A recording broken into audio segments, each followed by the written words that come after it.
জি। আজকে আমাদের স্টাফ প্রিয়তোষ ধর এই গোবিন্দপুর কাজে গেছিল এলটি লাইন ডিসকানেকশন করার লাগে। এখানে যাওয়ার পরে একটু শর্ট সার্কিটের হচ্ছে এর নিচে পড়ে গেছে। পড়ে যাওয়ার পরে আমরা তুরন্ত তড়িঘড়ি করে ডিস্ট্রিক্ট হসপিটালে লিয়ে গেছিলাম।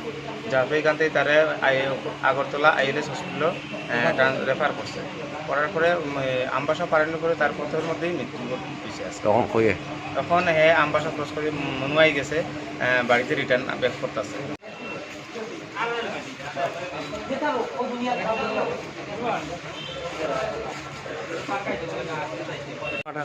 আজকে আমরা স্টাফ একজন গেছিলে কাজের ডিসকাশনে।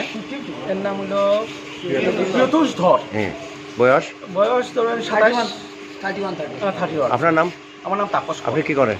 আমি ইন্টারনেট মানে লাইনম্যান। আচ্ছা, কি ঘটনা হয়েছে? বলতে আমরা স্টাফ একজন গেছিলো আজকে ডিসকানেকশনে গোবিন্দপুর। তারপরেই শুনলাম এখানে একটা অ্যাক্সিডেন্ট হয়েছে। আমি আসতাম তখন একটু নোকিংয়ে, তাই শোনার পরে আমি আইলাম। তারপর হসপিটাল তারপর ডিস্ট্রিক্ট হসপিটাল নিলাম, এরপর এখানে রেফার করে আগরতলা। তারপর কিছুক্ষণ আগে শুনলাম যে আমাদের মারা গেছে। খুব খুব বাজে লাগতেছে। একেবারে কিছুদিনের মধ্যে আমরা 3জন মানুষটা পাইতেছি না। কিছুদিনের মধ্যে আমরা 3জন নাই আমরা স্টাফ। কি আগে কি হয়েছিল? আগেও মারা গেছে এইভাবে এইভাবে না, মানে একজন অসুস্থ হয়ে